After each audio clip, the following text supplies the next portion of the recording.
親父の最高相手の娘。夏。 Halo guys, kali ini Mimin akan melanjutkan episode sebelumnya dari anime Domestic Nakanojo. Lantas, mereka pun makan malam bersama dengan menu sushi. Sedangkan Natsu sendiri masih shock atas kenyataan yang baru ia terima, sehingga ia izin pergi sebentar ke toilet. Tapi ketika keluar, tak disangka dirinya sudah ditunggu oleh Rui yang ingin mempertegas bahwa dirinya tidak keberatan atas pernikahan sang ibu dengan ayah Natsu. Karena baginya, kebahagiaan sang ibu jauh lebih utama dibandingkan kejadian sepele mereka.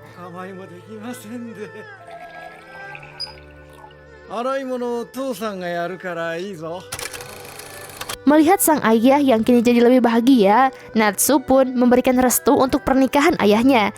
Tapi tak disangka, pernikahan itu lagi-lagi melakukan hal mendadak karena dirinya ternyata sudah membeli rumah dalam ukuran besar guna bisa mereka tinggal bersama.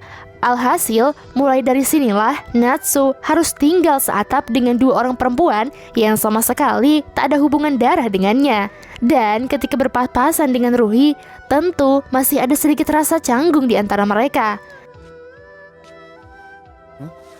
あのことならもう忘れていいから。私とあんたの間には何もなかった。いい。分かったら変に意識しないで。 Saat malam, kita pun akan melihat Hina yang sedang melakukan sesuatu di depan TV sambil ditemani oleh Natsu walau sebatas cuma melihat saja. Dan setelah beberapa kaleng habis ditendangnya, wajahnya itu pun tepar di sofa hingga membuat Natsu yang melihatnya jadi sedikit sengak walau hendak curi-curi kesempatan. Tapi di waktu bersamaan, mendadak datang Rui yang beruntung bagi Natsu karena gadis itu hanya ingin berbicara sambil membawa sang kakak kembali ke kamarnya.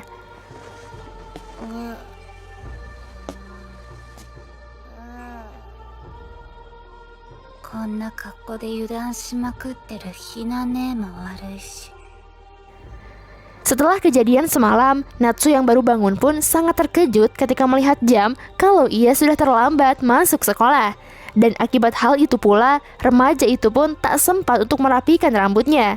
Tapi mendadak ada berita baru kalau di kelas sebelah ada seorang murid pindahan baru yang ternyata ketika dihampiri, rupanya adalah Rui. Sontak begitu melihat Rui, Natsu datang menemuinya. Namun Rui pun tidak bersikap cuek, malahan menyapa serta mengomentari gaya rambut yang acak-acakan. Namun ketika mendadak membahas bekal Natsu yang pastinya ketinggalan, Natsu pun langsung membekap mulut gadis itu serta mengajaknya bicara di taman. Bukan bermaksud ingin menyembunyikan hubungan mereka, melainkan Natsu mau memastikan saja apakah Rui tidak keberatan jika teman-teman lain harus tahu status mereka sekarang adalah saudara. Akan tetapi, hal tersebut malah disalahartikan oleh Rui yang menganggap keucapan Natsu berarti tidak usah bicara dengannya di sekolah.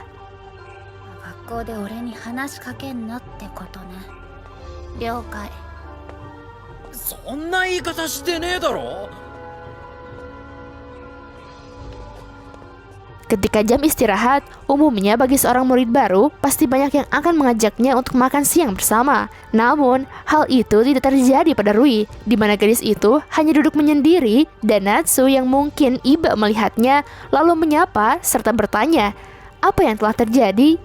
Dijelaskan sebelumnya, ketika Rui sedang dikerumuni oleh banyak murid tadi pagi, ia yang dasarnya kurang pandai berkomunikasi pun tak bisa menjalin pertemanan, malah seolah memberikan sinyal intimidasi pada murid lain untuk tidak mengganggunya.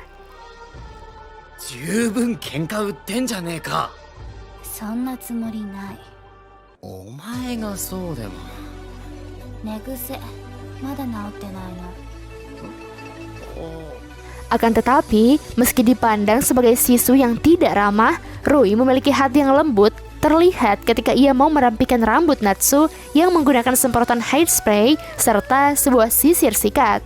Dan untuk membalas kebaikan gadis itu, Natsu pun bersedia mengajari Rui cara berkomunikasi yang baik dan benar dengan menganggap kalau dirinya adalah teman sekelas Rui itu sendiri.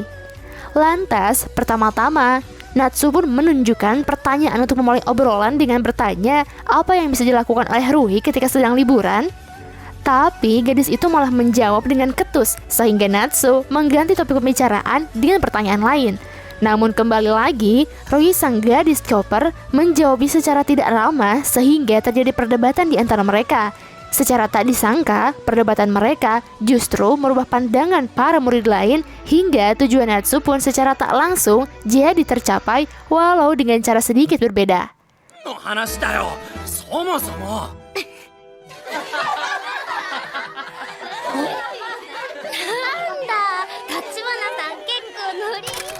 Dan sekian pembahasan episode kali ini. Ditunggu episode selanjutnya ya.